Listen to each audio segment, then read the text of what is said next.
Hello, everybody. Welcome to the third episode of the In From Japan podcast. I'm Errol Moss, and with me, as always, is my co-host Jason Corder. Yeah, hi, it's me, back again. and before we get to what we've been playing recently, I wanted to have a note about so the Dragon Quest YouTube video that was translated the subtitled NHK special from 2016. The channel Shmupulations, they have a website with a ton of translated Japanese game dev interviews, going all the way back to magazines from like 1987 or so. That is crazy. So I just wanted to give them a shout out, and I have a lot of reading material now. Yeah, So that is great. so we'll put the link in the description. Yep. Okay. Um, and all right, so getting right into it, what we've been playing recently. Well, one of the things, because the other thing that I'm going to talk about is the main topic. Okay. But I've been playing more Bloodstained. Ooh. Bloodstained Ritual of the Night, not Curse of the Moon. Okay. I think when I say Bloodstained, most people assume Ritual. Yeah, Curse of the Moon is kind of a bit older, so I think Um, people tend to gloss that over. yeah. So the first two bosses Mm-hmm. are really hard. Like Order of They were Ecclesia hard or were what? Order of Ecclesia. It's the I've never played that one. This is kind of my first. oh, because Order of Ecclesia was the last DS Castlevania, and it's also one of the more harder ones. Um, I played it, but didn't really get that far into it because, as mentioned, it's kind of tough.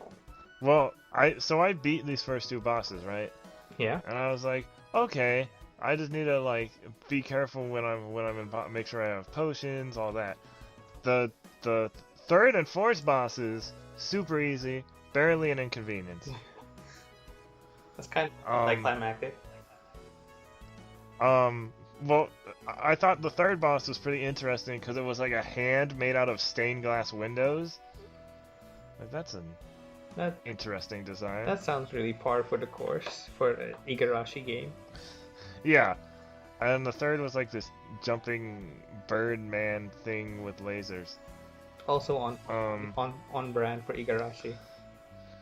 but then there was this one specific enemy between those two bosses that is a giant house cat with horns and wings, and it doesn't look like it belongs in the game at all. It's really off-putting.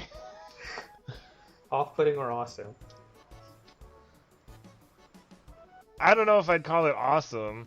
It's one of those things where it's like, I get it's supposed to be the spirit of a house cat out for revenge or whatever, Yeah. but you could at least make it look like a panther instead of to make it look a little more like Menacing. fearsome. Yeah, menacing, fearsome, whatever you want to call it. Just like not an angry, no talk me, I'm angry cat. um, what have you been playing recently? I have been knee deep into Final Fantasy 12 as usual. I think I finally get what I'm supposed to do with the license board. Hmm. Now I also unlock the second license board, so I have much more room for experimentation. The only job or class I'm not that much happy with, or not too happy with, is the machinist, because those skills that you have for that class unlock kind of late into the game, about chapter 7, I guess. Ah, And I'm playing it and I'm unlocking these things, and I have no idea how I'm supposed to use them. So I finally did the same thing and looked it up online and found a guide from way back because oof. I think people have been having this problem ever since the original game came out on PlayStation 2. So Wow. yeah, I'm gonna have to try that out. I've also been back into Pokemon Shield in anticipation for the expansion pass. Um, I was kind Max raids? yeah, well, not max raids. I still have to get my gym badges, so Oh, okay. I'm, I'm, I'm like in the early Not early game. I'm guessing half, the first half, Uh, second half of the game, all right. and I'm like, okay, I'm kind of having a hard time getting into a rhythm, and then I start catching a few mons, and then I'm like, okay, I can keep going. And I kept going and going and going and going. So that was an unexpected trip down Pokemon. Also, Y- I have finally started up Tekken 7. Ah, Yeah, which is kind of crazy for me because I don't really get into fighting games that much. yeah, neither do I. I I can play them to some competency, um, but I really got turned on to the franchise by watching a few videos on the Tekken World Championships or the Evo World Championships, where Arslan won, a relative unknown guy from Pakistan who traveled all the way to the US and to Japan to basically wipe the floor with everyone there.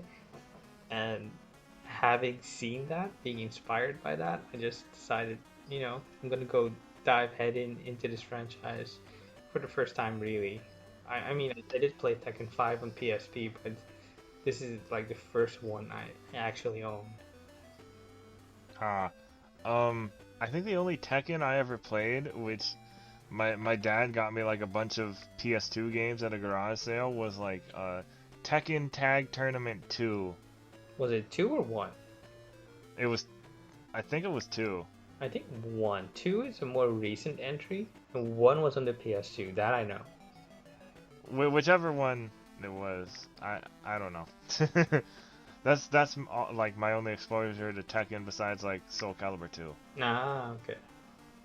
Um, about about you playing Pokemon. I guess you're a little late on that since everybody moved on to Temtem now. Yeah, I mean, it's kind of difficult keeping up with the games industry and Oh yeah, no, whatever's I coming feel out. you. Like, I'm still making my way through 2016 at some points. Yeah, And like I mentioned, I'm playing Final Fantasy 12, which is not it's not a recent game by any stretch, but I'm still having a lot of fun. I feel like in this industry you have this need or this drive to keep up with the Joneses, but it just leads to burnout, in my opinion. yeah. So my Hmm. my advice is enjoy whatever comes your way. Unless it's your job, then I mean Godspeed, but try to enjoy it. Also, just because you can afford a bunch of the games coming out in a given year doesn't mean you should get all of them Yeah. because then your backlog grows, and that's a lesson I learned last year. And I still working on my, well, that's why I'm playing Bloodstained.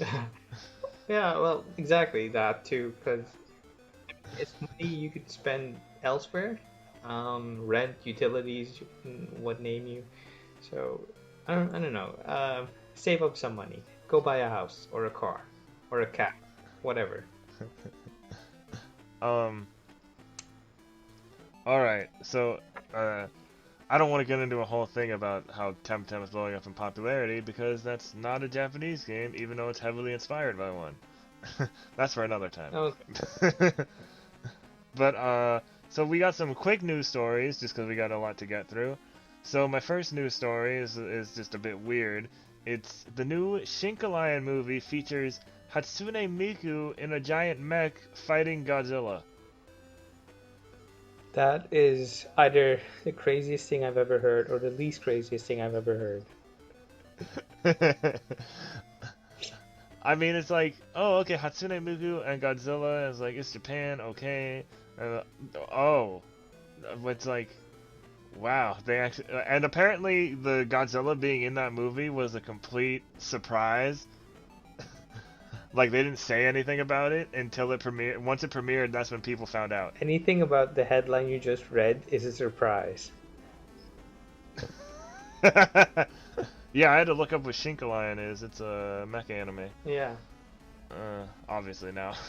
uh, but yeah, you can watch the first 3 minutes of it according to Crunchyroll. It's not on Crunchyroll. I think the first 3 minutes might be on, or unless it is. Hold on. I think. It might. Is it on? Yeah, it's on. Oh, on Yahoo Japan. Well, yeah. I mean, Crunchyroll will link you to the Yeah. correct website. That story was from Kara Dennison over there at Crunchyroll, because they do news sometimes. The next one comes from Siliconera. Trying to get fast. It's always the same authors, so I don't know if I should still credit them or like it's the same people. Let's always credit the authors. I mean, okay. They do the heavy lifting here. All right, so Netflix Pokemon Mewtwo Strikes Back Evolution will begin streaming on February 27th. So we got another Netflix video game movie, and it is the remake of the first Pokemon movie. It has CG animations, a couple like changed details, like certain Pokemon are switched. Mewtwo has different armor. Well, the voices are different from the original film, obviously, because they changed a long time ago. When Control switched from 4Kids to the Pokemon Company. Yeah. But what's interesting is, this is the last thing I'm going to say about this, but it's the best thing I think, and the reason I'll watch it. Dan Green, who voiced Mewtwo in his second appearance in Mewtwo Returns, and was also Entei and a bunch of other Pokemon characters, he's back, seemingly, to play Mewtwo now. Okay. I mean, good for you fans of Dan Green, I guess. I mean, and then I looked at all the most positive comments were about Dan Green being Mewtwo, so that was awesome. Yeah, I mean, I watched the trailer a couple of days ago, and to paraphrase Robin from Young Justice, I was not whelmed. You were. I mean, it's what I expected, and also at the same time, it's still not as good as I hoped it would be. It's pretty much a shot-for-shot remake with a few visual changes. So maybe I'm being too hasty in my judgment, but for now I'm kind of on it. Yeah, I'm wondering if the script will be closer to the Japanese version this time around. Yeah, well, here's hoping. Oh, fun fact. Mew, the fossil of Mew at least, was found in a country called Guyana, which is the neighbor of my country to the left, if I'm not mistaken. Wait, depends. Guyana is in South America? Yeah, it's. I thought it was in Central America for some reason. No. It's our next door neighbor. So, I mean, Mew is originally from my hood, so you heard it first. Yeah, the only thing I know about Guyana is that one kid from Metal Gear Rising: Revengeance. That's it. Guyana gets more love than us. That's true. All right, next story. I'm not going through these quick enough, but that last story I believe was from Denny Latta on Siliconera.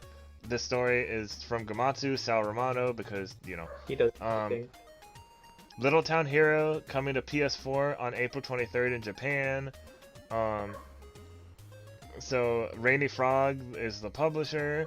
And 3,500 yen retail, 2,500 yen digital version published by Game Freak. But also, they plan to release a physical edition of Little Town Hero in this spring for North America and Europe. Or no, NIS America is publishing it. Yeah. The surprising bit is that Game Freak is also one of the developers on Pokemon. Yeah. And you usually associate them with Nintendo products. So to have this on a PlayStation 4, it's kind of unique to say the least. Well, you know what's interesting? Is that before they made Pokemon, Game Freak had a game on Sega Genesis that was supposed to be like a competitor to Mega Man. It was called Pulse Man. Uh-huh. Uh, it was on the Wii shop. I had it, but I never got very far in it because it wasn't in English. I don't think. I don't think. Maybe it was. I don't remember. The gameplay was kind of odd too. Okay. I I had Gamatsu doesn't have the Silicon Era. I don't have the link to the Silicon Era story anymore, but they had a like a collector's edition of the physical edition of Little Town Hero, and it comes with a bunch of stuff. Um. Oh, here it is. Big Idea Edition. Mm. $49.99.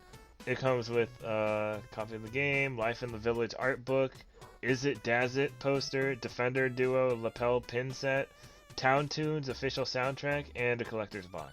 Uh-huh. I don't think Little Town Hero did very well, but people do love the soundtrack because people love Toby Fox Yeah. and his music. I mean, it looks pleasant enough. If I had to categorize it, I'd put it in the Ni no Kuni square of RPGs. Um, Really? I mean, when I'm talking about visuals and general Oh yeah. Visual, sure, yeah. yeah. So I'm guessing it's charming enough. Yeah. So fans of that game can be excited for that. I'm sure Vaughn will be excited that another game is getting a physical. I mean, how good is this credit score doing? I'm sure it's fine. First fiance disagrees. So next story. This is from Jenny Latta again. On Silicon Era. Legend of Heroes: Trails of Cold Steel 3 PC version comes out on March 23rd, 2020. Yeah. The reason I added this is because this game seems to be gaining popularity recently, and Yeah. our friend of the show, Michael Hyam, over at GameSpot, he mentioned it on GameSpot After Dark, a podcast you should definitely check out. Yeah. I mean, it's been getting great critical reception. The Trails series, the Trails of Cold Steel, the Trails of was it Blue Sky? The Sky, Yeah, and or whatever. there are a couple Yeah. of other sub series within Yeah. the bigger series, and it's been doing well. It's fun to play. I take it. I haven't played it myself. But yeah, people have been looking out for this because Part 3 was released on PlayStation 4 last year. It's Yeah. making its way to Switch this year and PC too. And the PC announcement is noteworthy because 1 and 2 were already on PC. Yeah. And there was no real way to finish the quadrilogy as of recently. So this is good news, and it's looking more likely that people on the PC will be able to complete their journey they started in Part 1. It says special features include autosave support, ability to customize your keyboard controls, ultra widescreen support, and a high-speed mode. Which so many JRPGs need that. Yeah, Jason Schreier keeps saying that, and in last week or 2 weeks ago on the split screen podcast, they talked about it again. And I mean, I'm playing Final Fantasy 12 now, and the fast forward is a godsend. No joke. Yeah, it's great, and I think Dragon Quest XI S has it. Okay, cool. Oh, and Uh, I should mention, Part 3 has been announced for Switch, but no mention of Part 1 and 2 yet. I mean, Part 3 kind of starts with a new cast, so so it doesn't really. it might be easy to get into depending on your perspective, but you won't be able to experience the full journey, unlike the PC and PS4 brethren. It's also Vita, if I'm not mistaken. Yeah, that's when it. I think isn't Vita where this series started? Vita and PC, if I'm not mistaken. Yeah. And PS3 too. Also, Part 1 is on sale now on Steam for $24. All right. What is the early attendance bonus for the PC version of 3. You get some free cosmetic DLC if you get a copy before March 30th. Is that it? Uh, Oh yeah, that's it's, it. I mean, the pre-order bonuses are kind of light, but Which is fine. it's a bonus. It's fun. Yeah.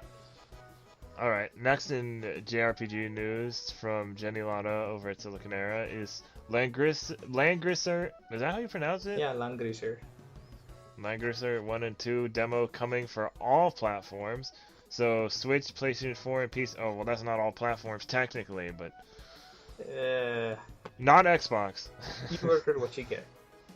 But Switch, PS4, and PC. It's it will allow people to test out both games in the compilation. 6 chapters total will be available in the sample. That's a meaty experience. Yeah, and then I don't know how long chapters are in those games, but I assume long. Well, I'm kind of happy this is getting some love because this might be a good alternative for people looking for a Fire Emblem or Advance Wars-esque experience on platforms besides Switch.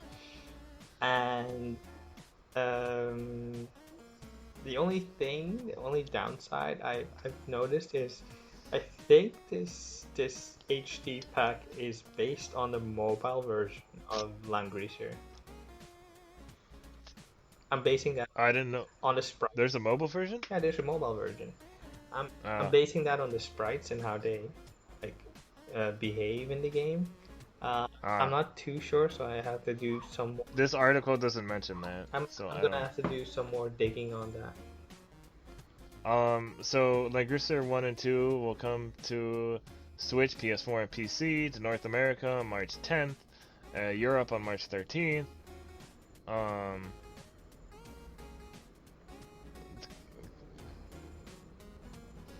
Wait, what? Oh, they put the same. They said the same thing twice by accident. Oh, okay. Okay. All right. Next, a really quick story. Sal Romano from Gamatsu. Tales of Festival 2020 set for June 13th to 14th. Tales of Orchestra Concert 25th anniversary also announced. Yeah. So we got another orchestra. Probably gonna get more Tales of Arise news. Maybe another Tales game announcement. Maybe a port. Maybe a Switch port of Berseria because I want that now. I'm thinking more news on the mobile game that's supposed to be coming out. Tales of that too. Prestoria. Yeah. Tales of Arise news definitely because they mentioned that more news is incoming soon. Maybe I'm hoping for a new anime or OVA based on the Tales franchise. Tales of Berseria on Switch wouldn't be bad. Dude, so the Zestiria anime, I watched 2 episodes of it, but you know why I watched 2 episodes of it? Why? Because they had 2 episodes that were about Tales of Berseria. Wow. Well, consider yourself lucky you didn't play the game like me. I think it's the only. Well, no, I originally planned on getting that game, and then stuff happened. Oh no, don't. I'm warning you. Don't play Berseria? No, Zestiria. Don't play the Zestiria. Oh, okay. It's the only game I hate played all the way through completion. Oh my god. I mean, I'm a big fan of the Tales franchise, but Zestiria has problems.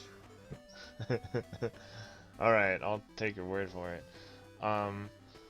Anyways, hopefully we got some cool news from that. Next story is basically an update on something we talked about last week. It is Toho Spell Bubble launches February 6th in Japan. So that rhythm / puzzle bubble, oh my god, game. It's a mouthful. It'll be on the Nintendo eShop in Japan on February 6th for 5,800 yen. And preload is now available. There's a whole list of all the artists, but I'm not gonna go through that right now. Go to Gamatsu if you want this. Okay. I've never heard of these people. Next thing. Also, it's not Hatsune Miku. Wow. This comes from Jenny Lada over at Silicon Era. Ys 8 multiplayer graphics updates and stability enhancement added. This is for the PC version of Ys 8. the graphics updates and stability enhancements or whatever, because all versions get those every once in a while. But the PC version is the only one with like this experimental co-op multiplayer. Yeah. Only available at certain points in the game. We'll have 2 characters in your party and 2 Zinput controllers. I don't know, X input controllers. I don't know what that means. Cross input, like. Oh, cross input. I didn't know that was like a term people use. It's you need 2 controllers that have cross input. Yeah. Okay. And then at certain segments, another person can join you for a local multiplayer. But you have to put it. You have to go into the properties and put co-op and all that. Maybe. But it said it's not officially supported. But this is the publisher. Wait, what? I mean, I think they mean to say it's a thing they're officially releasing, but it's not a stable enough version to call 100% complete. Okay. That makes sense? Because, yeah, like you said, it's experimental, and if you have to dig through the settings to unlock it, I'm guessing they freed up some code so you could mess around in it a bit. But yeah, I'm thinking this is a feature they want to test for the upcoming East 9 release. So yeah.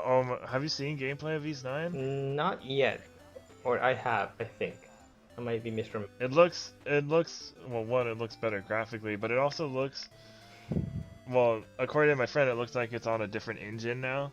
Yeah, because East 8 was originally developed for PlayStation 3 and Vita. Yeah.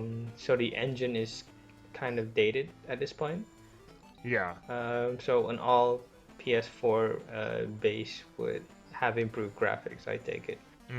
Yeah. Yeah, so I'm excited for that. Next story, Sao Romano and Gamatsu. Sega launches, you're gonna like Sonic 2020 initiative to announce Sonic the Hedgehog news on the 20th of every month. Great, because what we needed more in life is more Sonic news. Yes. Of course, the Sonic the Hedgehog live-action movie comes out on Valentine's Day next month. I'm a big fan of Sonic, but this worries me because this is too much. Yeah, whenever Sega gets super excited about Sonic, something bad happens. I hate to say it, but you know. Sonic 06 too? No. Maybe they'll do an HD version where they finally finish the game. Maybe. Sonic Boom 2? Well, that's what I was gonna say. They're probably gonna announce a Switch exclusive game. And probably a new animated show. Oh yeah, Sonic Boom ended a couple years ago. Yeah, and probably some mobile releases. So that's what I'm guessing or thinking. I wouldn't be surprised if they had the people who animated the shorts for Sonic Mania have like a short, like little 11-minute cartoon on Cartoon Network. I can see that happening, but the thing that makes that good is because it's brief and it ends, so it leaves you with wanting more. That's true. Yeah. I want them to keep that special sauce for themselves. Don't spread it too much. don't ruin our appetites. Give me Sonic Adventure 2 HD on Switch. Give me Sonic Heroes 2, or Sonic Heroes on Switch. Okay. I have a very soft spot for that game. That might have been the first Sonic game I ever played. The one where you switch between 3 characters? Yeah. Okay. The press release mentions that Sega will hold various Sonic the Hedgehog related events in 2020 and to keep an eye on the franchise as it approaches its 30th anniversary in 2021. Okay. Here's one more piece of Sega news from Siliconera by Alistair Wong. Sega has an unannounced game to reveal at Taipei Game Show 2020. Held February 6th to February 9th. revealed at the stage event at 4 p.m. Taiwan time, 12 a.m. Pacific time, 5 in the morning for you, I think. I'll make. It should also be noted that because Sega helps publish other companies' games in the Taiwan region, such as Sai Games and Arc System Works, it could be an announcement for a Chinese localization. Yeah. So I don't know. Don't hold your breath for any big news as of yet. Although you never know. Yeah. We'll be sure to cover it once it breaks. Yeah. Well, maybe it depends on what it is. Okay. Last piece of quick news, which I know it just seems like we've been doing regular news, yeah. but I'm just trying to get through these fast. 7 Fire Emblem Three Houses characters from the main game are playable in Ashen Wolves. That was the DLC that was announced last week. It's a Byleth, 3 house leaders, Claude, Dimitri, and Edelgard? Edelgard? I don't know. I forgot how to pronounce that one. Edelgard. Edelgard. Yeah. Ash, Hilda, and Linhard appear as 3 additional students who will aid you on this adventure. The other 4 characters are the Ashen Wolves themselves, Balthus, Constance, Happy, and Yuri. Okay. And that comes out on February 12th. In North America, and February 13th in Europe. Okay, now we're getting into the discussion news. So, rubbing my hands together. First news story. And I put this first because it's shorter, but it's also something I'm very excited for. Well, Digimon Survive introduces Shuji, Kayama, and Lopmon. So for those of you who don't know, Lopmon is probably my favorite Digimon.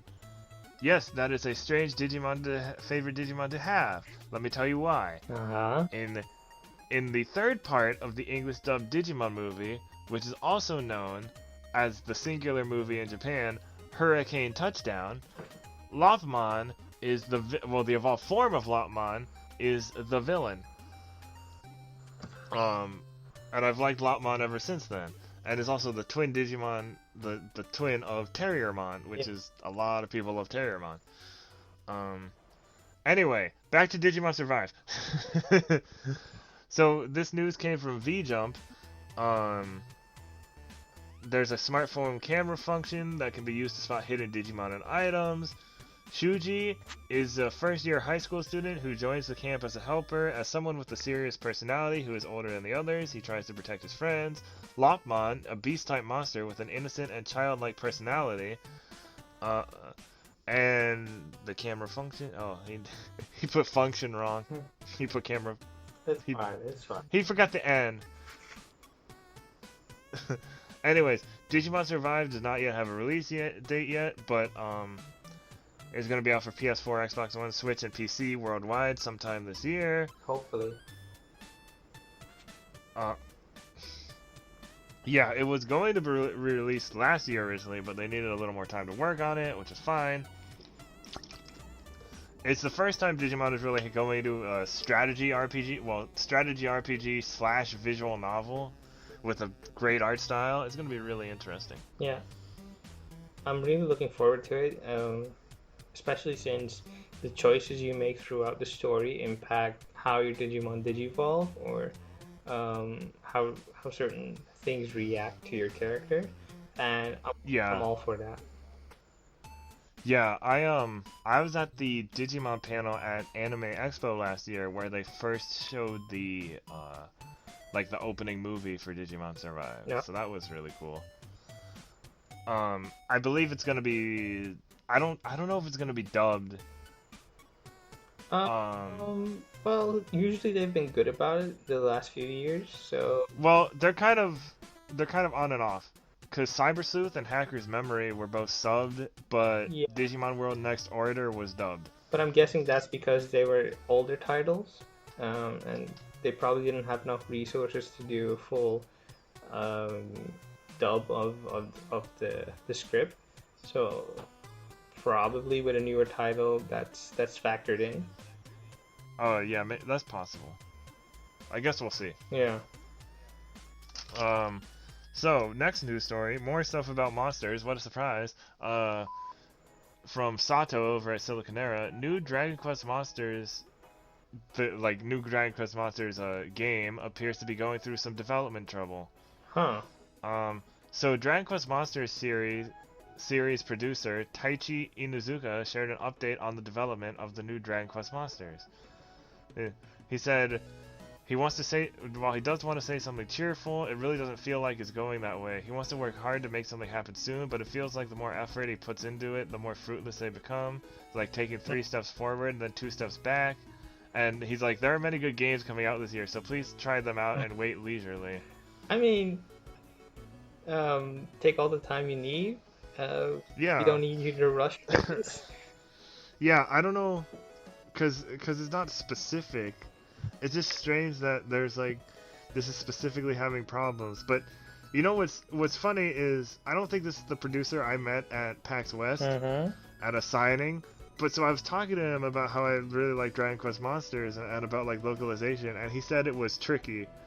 And I don't know, I didn't get any more specifics on that because, you know, there was a line behind me and I had to move. Well, but I'm like, I wonder if those two are connected. like, yeah. Well, you have to imagine naming a monster, coming up with the description, with the attacks, the description of the attacks. The thing is, most of the monsters are from the main Dragon Quest series, though. That's true, but you have to imagine for the story and how that fits into that. And the main characters are Eric and Mia from Dragon Quest XI. Yeah, but still, you still need to do some work on it. That's true. It's yeah. not copy paste exactly, so yeah. It's difficult work, difficult stuff, and I hope they pull through it. Yeah, I just think it's interesting because they're so, like, with Dragon Quest Monsters specifically, stuff like that usually isn't. There isn't usually a news story like that. It's like, okay, it's announced, okay, here's some new stuff, and then eventually it's like, okay, here's the release date, and now it's out. Well, they probably know that a lot of people are looking forward to it, and it's better to keep especially in Japan, yeah. It's better to keep expectations in check than like spoil everyone's interest in it. Yeah, that's true. Hopefully they figure it out. So next piece of Dragon Quest news, yeah, there's a bit of it today. From Sato over at Siliconera, again, Dragon Quest Builders 2 producer says they're currently working on a different game. I believe the director for Builders 1 and 2 left after Builders 2. So I don't know, we don't know if there's going to be a Builders 3. But producer Takuma Shiraishi hinted that they're working on something different. So he said, just wait a little while longer, he says, please wait just a little, or actually a while longer for an announcement. So we have no idea what that could be. If it's not Builders 3, I have no clue. I don't think it's Builders 3 because Builders 2 was more or less an expanded version of 1, from what I could tell. Well, here's the thing though, Dragon Quest Builders 1 was based on the first Dragon Quest. Dragon Quest Builders 2, yes, expanded based on the second Dragon Quest.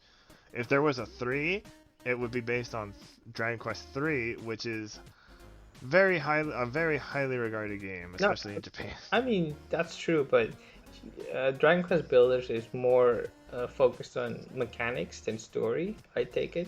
So you have to imagine coming up with a compelling mechanic to add to the game, or to refine the gameplay while working around a story set or based on Dragon Quest 3 is not that easy.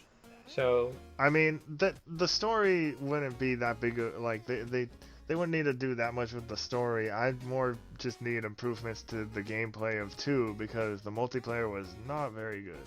I mean, okay, sure, they could improve multiplayer, but is that multiplayer and then certain other things? But yeah, that's not the only for a whole game. Would that be worthwhile enough for a whole new game? Maybe for an expanded definitive edition of 2, sure, but for a whole new part 3. I'm not so certain about that. Huh. Well, I'm more just curious what they're actually working on then, Uh, because it's something new. well, I mean, Dragon Quest 12 is a long ways away. Probably starting pre-production on that. No, I think this is another spin-off though that they're talking Possible, about. but they might also be helping out on 12, or That's true. they might try something wholly original. I'm hoping. I wonder. Fortune Street 2. Just kidding. um, all right, and then our last piece of Dragon Quest news. I think. Let me check. Yeah, Let me make sure. it is. Yeah, it is. All the story after that is kind of related, technically.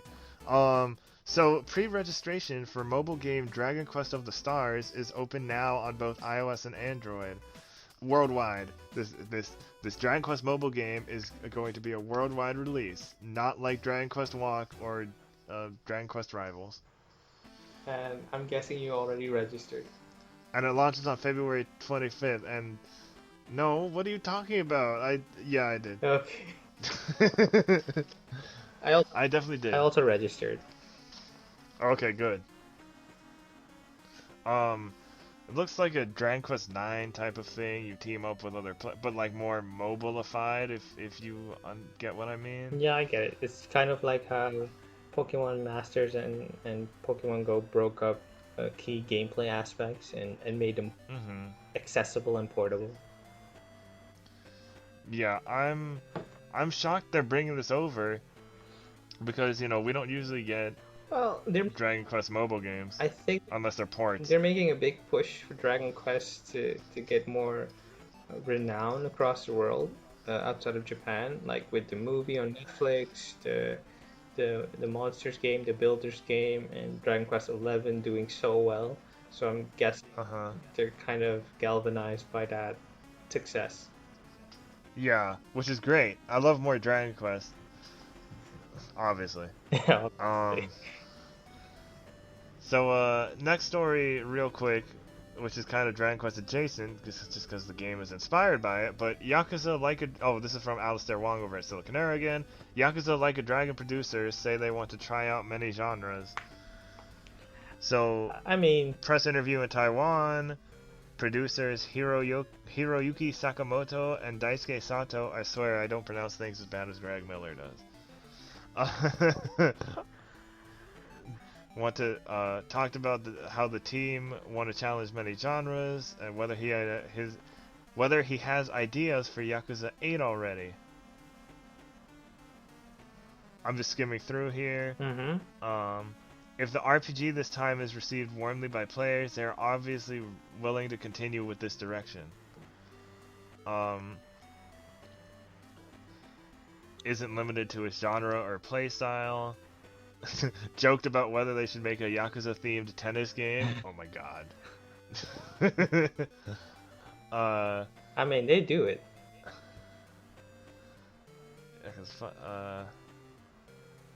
No detailed plans for Yakuza 8 yet. 7 is barely out. Yeah, 7 just came out last week in Japan, and it's not even it doesn't have a worldwide release yet. Give the people a break. Yeah. Also, port Dead Souls to PS4. I mean... Or remake it.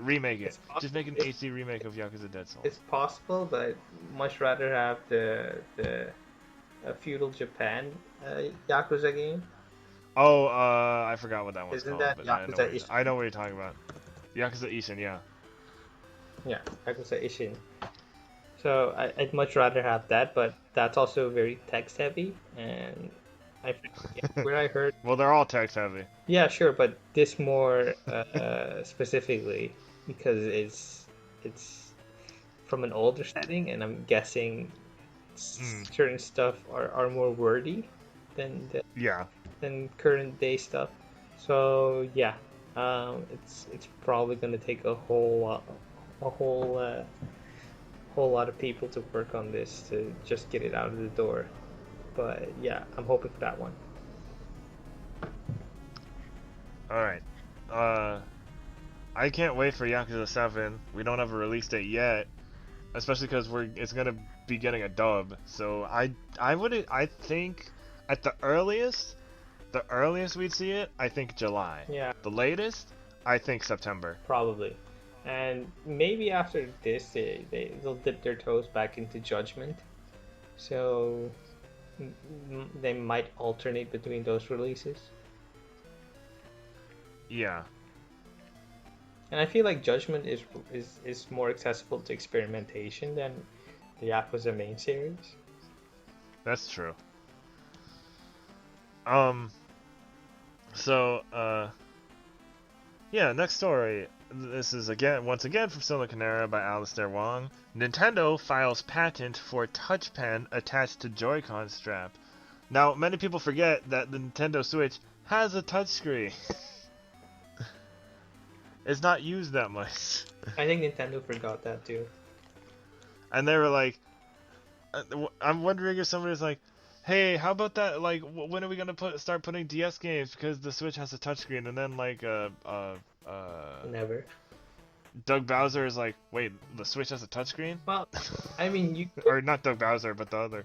you could I forgot the DS other guy. games on it, but it's still on a dual screen, and those games are optimized for dual screens. So That's true. even if you, It would be some kind of emulation or something. yeah, it'd definitely be emulation, but the aspect ratio wouldn't fit right, and Yeah. the gameplay would have to be kind of reconfigured to play well with the Joy-Cons and the touch pen. So Uh-huh. I think they're also thinking about the same thing. They want to bring the DS games over, but they just don't have a good idea of how to do it Mhm. as of yet. I think it also it's probably it would be good for like Art Academy games and like stuff like that, because I don't think there's any of those on Switch because there's no. Well, I don't know if there's like any art games on Switch because you can get a big stylus and still use it. Yeah, I mean it's way more usable in Mario Maker on Switch than any other game, as far as I know. So Oh right. it's not like it's a big loss, but it's a sorely missed feature for sure. That new brain training / brain age game is coming out. Yeah, yeah. And then Mario Maker 2 will be good for, and like I said, Art Academy. Well, Mario Maker 2 does have a touch pen in Japan. Oh, we didn't get they didn't we didn't get it. No, the West didn't. All right. Next news story: Silicon Era, Jenny Latta, Snack World, the Dungeon Crawl shows off its character creator and randomized dungeons. So Snack World is the newest localized game from Level 5. It is a dungeon crawling action RPG. This is the first trailer. This is the first and only English gameplay trailer it's gotten since its official localization announcement, which was only a couple months ago. And this game releases next month on February 14th. Which kind of worries me, because either they don't have enough faith in the game, or I'd hate to come up with another reason. Level 5 is very weird about localizations lately. Trust me, as a Yokai Watch fan, Well, I think their hands are also tied because they're probably a lot smaller than we think as a developer, so they don't. there's also the rumors of that mass exodus of employees, which of course would cause a bunch of delays. Like Yokai Watch 4 was delayed, and Inazuma 11 Aries was delayed, and Yokai Watch 4 was announced for localization at some point, and Inazuma 11 Aries was announced for localization, but then at the level 5 panel at Anime Expo, they kind of backtracked on it, Mm-hmm. which might have just been because Inazuma 11 was delayed again. Inazuma 11 was delayed so much, the whole anime series based on the game finished airing before the game has come out. Huh. So that is possible. And now they're changing the game and adding more content. Well, I mean, as of now, it's still a rumor to say that level 5 doesn't have or had a mass exodus of employees. Yeah, it's still a rumor. So I'm here's hoping they pull through and manage to finish this game because we all love level 5 dearly and we want to see them Yeah. succeed.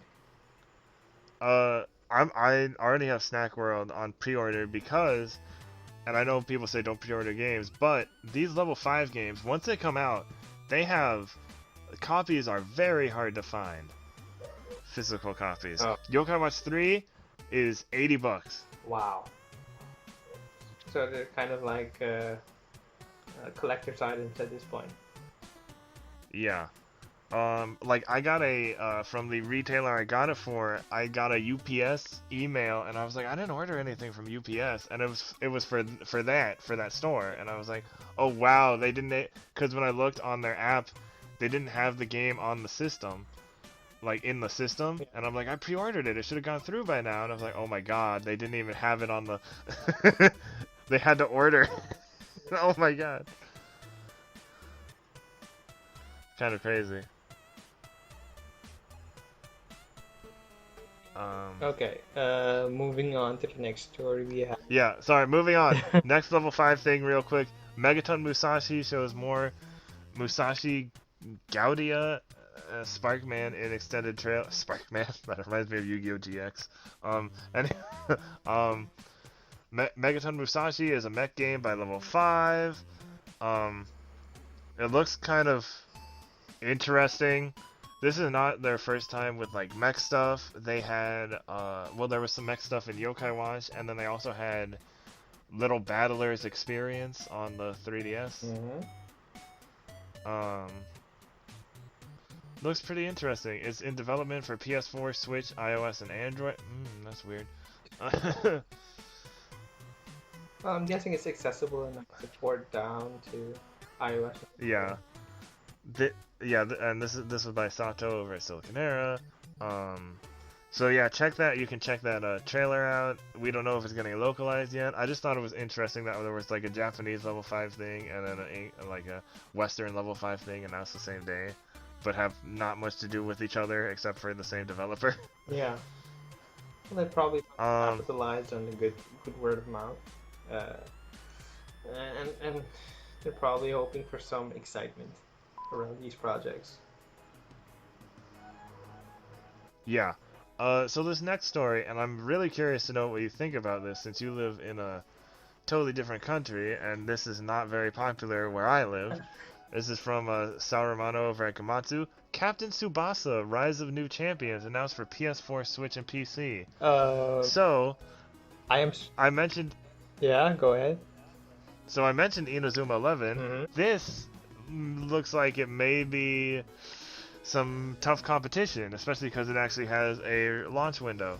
Well, Captain Tsubasa is the OG Inazuma 11. Yeah, credit that's where true. credit's due. And yeah, as you mentioned, my country is pretty into soccer. And I think like the whole of South America and Middle America, North America much less so. Unfortunately, unless the World Cup you see it on. Yeah.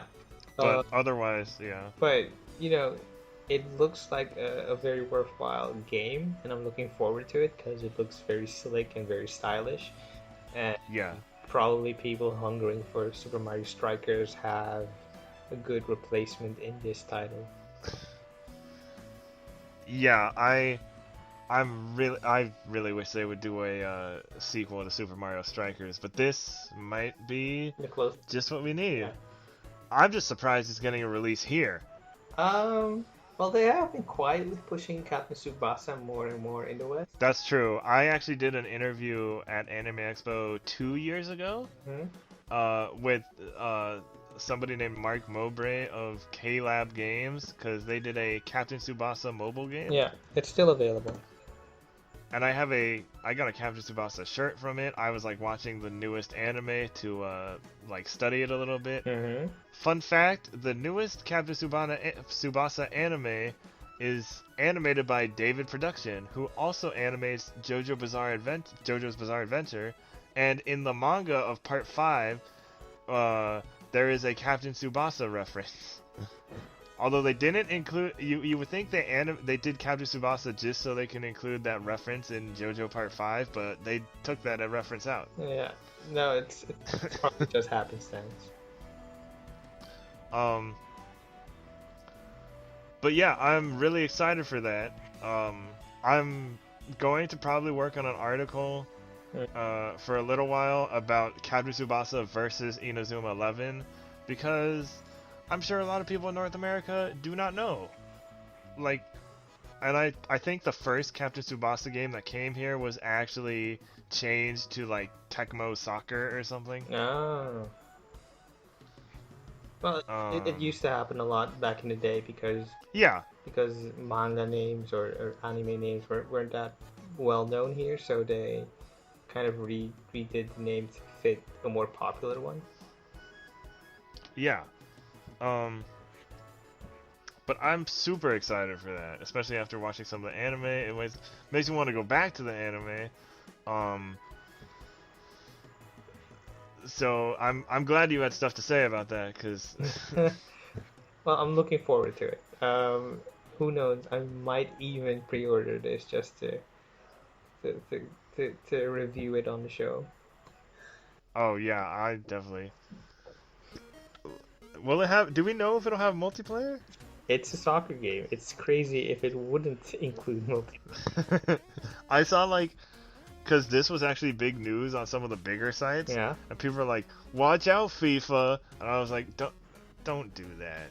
Well, Don't do it that." probably won't be as big as FIFA, but it will probably be more fun than FIFA. And people are like, "Anime, soccer. That's all I have to tell you." And I'm just like, guys, watch Captain Tsubasa first before you're just like, "Oh my god." No, I think they're mostly joking around. I do hope that this game, the announcement of this game, makes people like more interested in the franchise in general. Yeah, you're still hoping. All right, next story. Mobile Suit Gundam Extreme versus Maxi-Boost On. Oh my god, what is this? A Kingdom Hearts title? Coming to PS4 worldwide in 2020. The reason I included this is because Gundam is pretty popular, but the real reason is that it has 2-on-2 team battle action, and it features 183 mobile suits that appeared in the arcade version from across 36 Gundam works, including my favorite, Mobile Fighter G Gundam. Wow. You have a very specific favorite. Oh, and you know why? Why? Because it's not connected to anything else, and it's ridiculous and dumb. Well, technically they're all connected to each other. Okay, but well, no, but G Gundam is a separate, like there's a whole timeline thing with a bunch of the series, and Yeah, it all comes flowing together in the Turn A timeline. So, uh, I didn't know you were such a big Gundam fan. let's just say I've read the wiki more than once, the entire. Have you seen G Gundam? No, I haven't seen it, but I'm familiar with it. You should watch G Gundam because it's, like I said, it's awesome and ridiculous and dumb. I'm pretty familiar with it, but I'm kind of surprised you're not more into Gundam Age, because that was developed or co-developed by Level 5. What was? The Gundam Age series. Oh right, I remember reading about that. Yeah. I mean, the only reason I don't follow Gundam and is because oh, you need to watch this one to understand what's happening in this one. So I asked my. Well, no, not really. There Well, are a couple of good guys. I'll let you yeah. read about No. them, and it's much more accessible than you think. A really good friend of mine is a huge Gundam fan, and he tells me all the ones that is well, you don't need to watch these ones to watch. Here are some good ones you can watch without watching some other ones. So G Gundam, Gundam Wing. I'm currently watching 8th MS Team. Okay. Gundam 00 I started a long time ago and then just never got back to it. Yeah. There's some other one, Gundam Thunderbolt. Yeah, you know. Unicorn. There's Gundam. Fun fact: Iron Blooded Unicorn. Yeah. The scripts for the dub of Unicorn are co-written by Dan Green, I believe. Yeah. Well, look at your boy showing up all over the place today. Everything comes full circle. Uh, um, all right, and I'll let you take this last story right here. Well, not last story, but last story before our main topic. yeah. The Neo 2 story trailer post-launch DLC announced. I have the Gamatsu version by Sal Romano, and it's just more or less a write-up about the story behind the game, which takes place before the first game, and as you come to expect from Neo, it mixes the familiar Japanese historical figures with the more fantastical, like the yokai and other supernatural. Yokai. Oh wait, wrong game. Yeah, not the yokai. Yeah, and it mixes and matches those two to bring about a Soulsborne-esque game, which is kind of unique in its own right.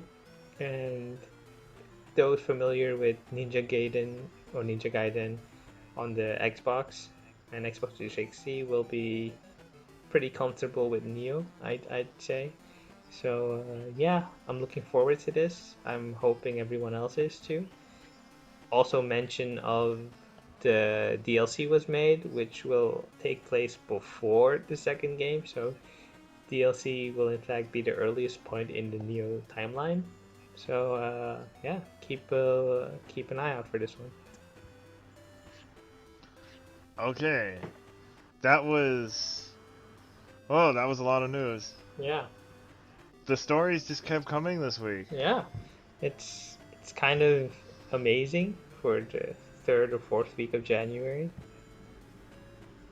That and the fact that there are no like events recently. I mean, there were like some Nintendo Directs, but there were no like TGS or like PS5 reveal or anything like that. Well, they're probably trying to like flood out all the news before the next gen arrives, because That's true. that will probably require more or different kinds of news. I'm just glad we're just focused on Japanese games, because we were focused on Western games too. Oh boy, this podcast would never end, because there was a lot. That's true. All right, so our main topic Mm-hmm. is Kingdom Hearts 3, because the DLC, the Remind DLC, is out today. Well, it was out for me last night at 9, but Well, it would it's fully out today. be out for me too, but my PlayStation crashed, so here's that. Oh yeah, right. I moment of silence. Yeah. Press Okay, moment's over. F for respect. Yeah.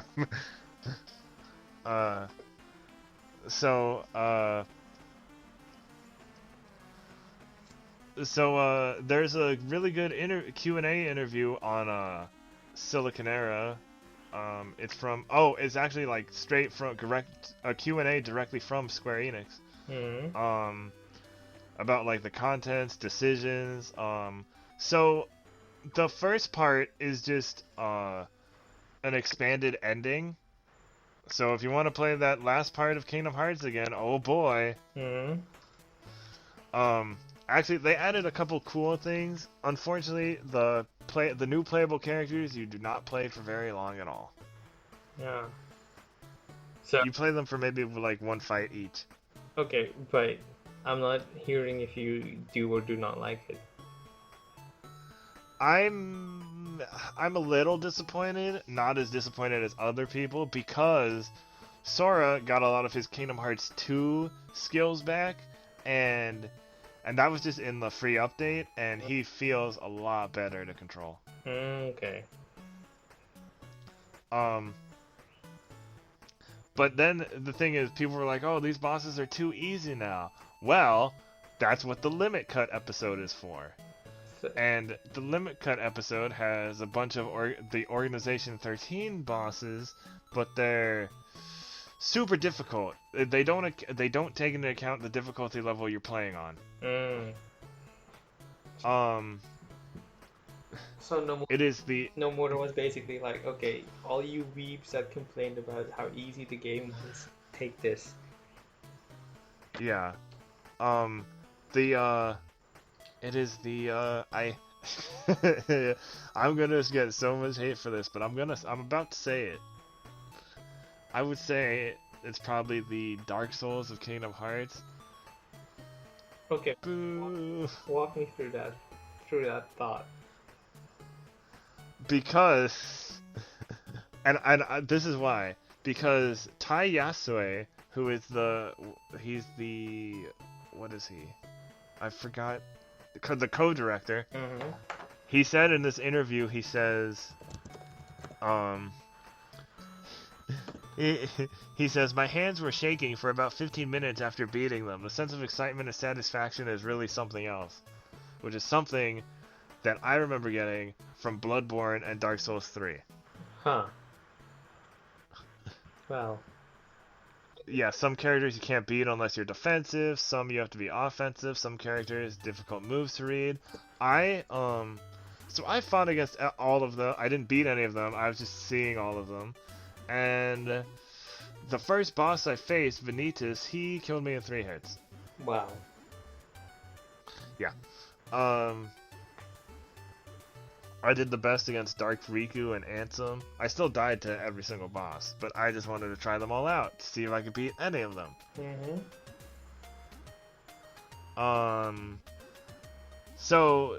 And then the secret boss is Yozora from, what is it called? I mean, spoilers. Yeah. Oh, sorry. Spoilers. But also, that was it was obvious it was going to be him. But, so, what is he from again? I forgot what. Oh, Verum Rex. That's what it's called. Verum Rex. So, and then like the ending, he gets 2 endings, but both endings there's like a good ending and a bad ending, but the end of each ending is the same, so it's really weird. And he's voiced by Dylan Sprouse. Yeah. Cool. Let's check. And then yeah. So big spoilers is the is the ending scene is, I guess, a remade scene from Versus 13. Uh-huh. So I mean, you don't have to go full in. Versus 13 coming back? Well, I think Nomura said in the interview he did for the data book last year or 2 years ago. I'm not so sure anymore when it came out, but he said more or less that people might be looking too much into this than they actually think. So and then he adds more on top of it. Yeah, I mean the man is more or less his influences, or I can say that about anyone, but he wears his influences on his sleeve, and I think no matter what, those influences are going to bleed through into his work. So even though Versus 13 as a project doesn't exist anymore, those seeds, those influences, those inspirations are still there, and they'll probably be visible in his work for years to come. Plus, he never got to make his version of Final Fantasy 15. That's more or less kind of his fault. Yeah, you're doing too much at once. But I don't know. I'm kind of excited to see where that goes. I mean, I'm a big Kingdom Hearts fan. I'm literally wearing Sora's Kingdom Hearts 3 sweater shirt thing. Okay. Really good for weather for where I live.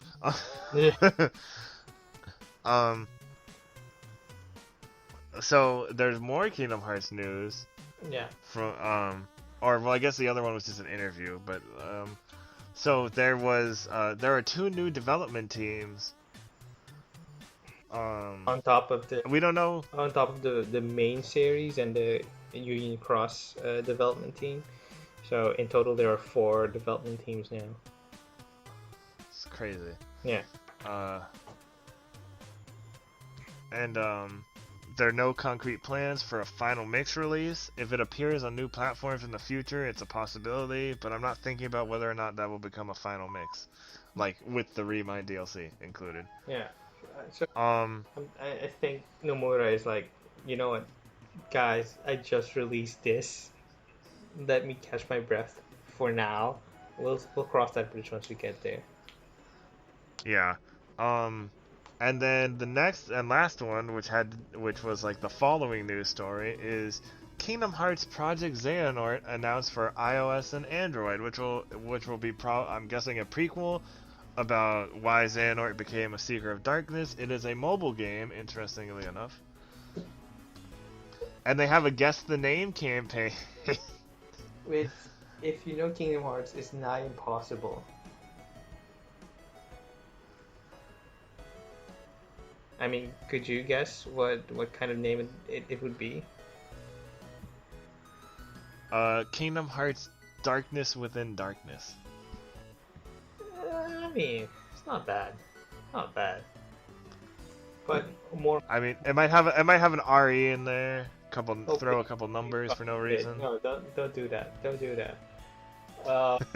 But more on the project, it's going to be a mobile game that focuses on Xehanort, his rise or fall, depending on how you look at it, to the dark side of the Force. The Force? Yeah.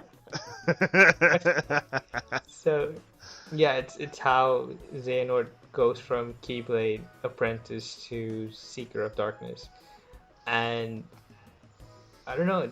It might be interesting because the third game left so many questions unanswered about Xehanort. Yeah, it raised more questions than provided answers. Sure, Xehanort kind of finished his story by saying he didn't want to be alone, so he did all the bad stuff so he wouldn't be alone. It's confusing. And He said he was a misguided good guy the whole time, which Yeah. doesn't make sense. It always makes sense to the bad guy. Anyway, That's true. Project Xehanort will then focus on his younger years all the way to his older years, I guess, as a bald guy. And yeah, I'm looking forward to it. Kind of sad that it's iOS and Android only, because I was kind of hoping the Switch would get some Kingdom Hearts love. It's still possible. Yeah, but Nomura said Kingdom Hearts 3 on Switch is unlikely, considering the Unreal 4. Oh, 3. I could see. Oh, I meant like the collection. Yeah, the collections for 1, 2, and 2.8 are more likely for Switch. But 3 is probably out of the question. But Project Xehanort kind of feels like a missed opportunity, especially since we just moved past the fragmentation of the series. Because keeping up with the main storyline was kind of impossible back in the day, because you had games on PSP, on Game Boy Advance, on DS, on 3DS, on PlayStation 2, and mobile. And if you ask any person in this industry, they'd say those are spin-offs. But if you ask Nomura, he'd say no, they're pretty much all essential to the main story. So, and they are once you get to 3, because yeah, so and we know this will have something important in it. Yeah, I don't know. I'm looking forward to it, but I'm also wondering, is this part of the announcement made by the new team, or is this an announcement by the Union Cross team? You know, I don't think anybody specified that. Yeah, because when you go to the website, the Kingdom Hearts .com website and Seeker of Darkness, or the Project Xehanort website, to be more specific, it leads you to the Union Cross section of the meta site, so to speak. So it stands to reason. Is this an expansion of Union Cross, or is this a wholly original title on its own? Yeah. That's what I was kind of wondering too. Did you know that Xehanort has now had 3 different voice actors Leonard Nimoy, who unfortunately passed away? yeah, he Um, unfortunately passed away. the second guy who was the first guy to voice him in Kingdom Hearts 3, Mm. who also passed away more recently. Um, and I need to look up the second guy's name because I feel rude. Just look up his wiki. Yeah, that's exactly what I'm looking up. Uh, which a lot of people did not like his second voice. With Rutger Hauer. Oh, are you kidding me? Rutger Hauer is amazing. No, but like compared to his voice is so different from Leonard Nimoy's that it's just kind of and you don't get time because you don't see Xehanort until the end Well, of 3. look, there's little much you can do about a person dying. So Yeah, but I'm kind of like he also passed away, and who they have he passed away on just last year on July 19th. May he rest in peace. But who they got now, everybody thinks is a really good, like a much better replacement. They got Christopher Lloyd. yeah, I can see that. It But it just works. Christopher Lloyd is also kind of edging out onto the old side, so Yeah. um, Well, I would guess that this Xehanort prequel would be the last thing involving Xehanort. yeah, which is kind of weird because I thought Kingdom Hearts 3 was the finale of the Xehanort Darkseeker saga, or at least Well, I mean, it still was. This is Project Xehanort will just be a prequel. yeah, but it's still kind of going back on their word. I mean, I think this is good because we still don't know. There's a gap between like the Ericus, like in Kingdom Hearts 3, there's young Ericus and young Xehanort playing chess with each other. Yeah. Throughout a few cutscenes, Yeah. and we don't know a lot about like their background. We know before with the what's it called, like the Union Cross, all those the Lost Masters, but we don't know like this time. We don't know who taught both of them. Mm-hmm.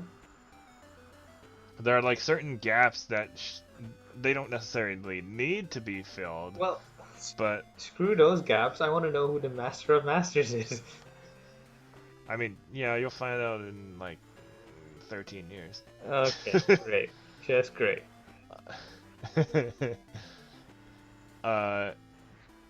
We all know it's time travel Sora from the future.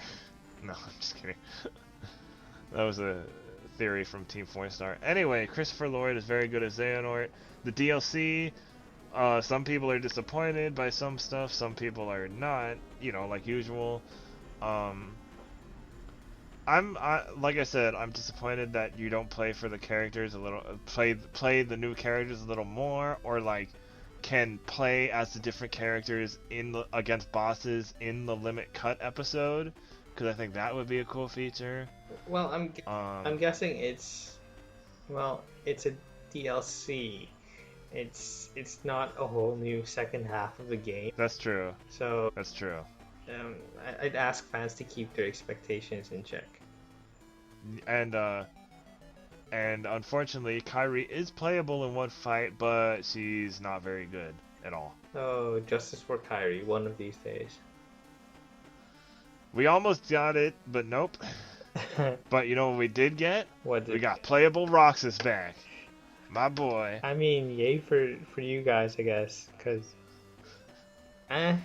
he's kind of Sora, so I didn't really miss. Hey man, we got 2 Jesse McCartney references in this podcast now. Oh yeah, I guess someone's super.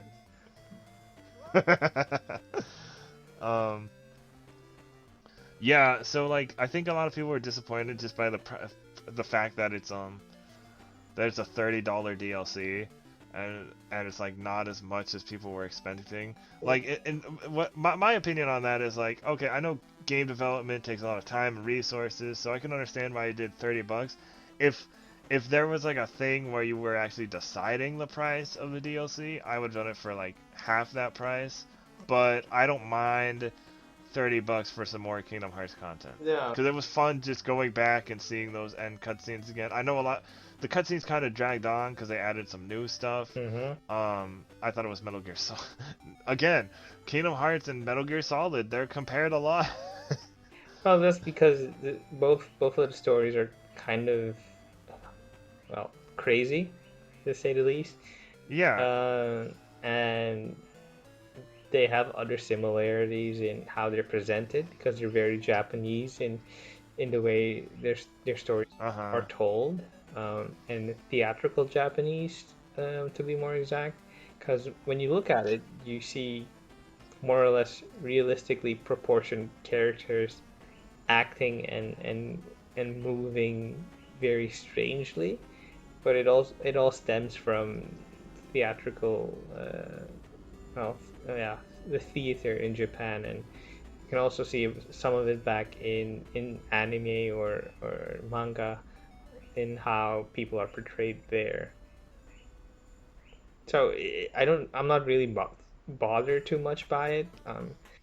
I'm also very much accustomed to anime and manga, so maybe that's my boon in all of this.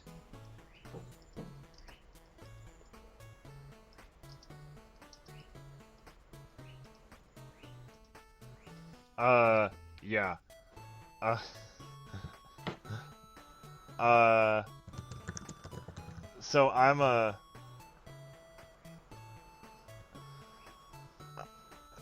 don't know, I'm always excited for more, Kingdom Hearts stuff. Yeah, people are like weird about Kingdom Hearts. I'm like, what about Metal Gear Solid? And it's like, well, I guess Metal Gear Solid is a little more Western, with like it's based on American history. Well, not really. I mean, it's Western through the lens of someone who's from Japan, so I think I think people are overthinking this too much. Um, okay, I think I would talk about Kingdom Hearts more, but I'm gonna have to end it here. Oh, I totally forgot to say at the beginning of the podcast that we are now on Podbean in addition to YouTube. Working on getting up on Spotify. That is why I'm cutting this a little short. Uh, follow us on Twitter at InFromJapan for and you could like reply with questions you have if you want me to talk more about what I think about the DLC. Once I might play it over again just to get more thoughts on it. But and now that I could skip the cutscenes. Yeah. I think that's about it. I'm gonna have to call time. You have any final thoughts? Here's to hope my PS4 gets fixed soon so I can also join you in the sun. Okay.